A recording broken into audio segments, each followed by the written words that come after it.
DC to DC 10 ampere जो वो इसलिए कि लगा है कि वो हमारा जो बाइक का जो DC वोल्टेज है जिसमें लाइट जलता है, हॉर्न बजता है, वो जो 62 वोल्ट बैटरी से उसको कन्वर्ट करके वो DC 12 वोल्ट करेगा, जिसमें बाइक का लाइट, इंडिकेटर, हॉर्न वो सब चलेगा। और जो कनेक्शन के लिए में इधर 3 वायर है जो मोटर का, और इधर वायर है कंट्रोलर का, और ये है हाल सेंसर।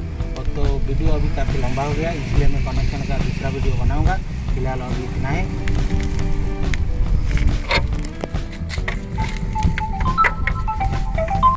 वीडियो ख़त्म होता है, नेक्स्ट वीडियो में मैं कनेक्शन का डिटेल दिखाऊंगा। अभी वीडियो काफ़ी लंबा हो जाने के कारण कनेक्शन का डिटेल नहीं दिखा पाया।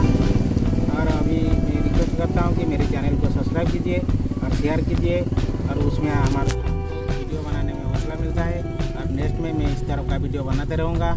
जय हिंद।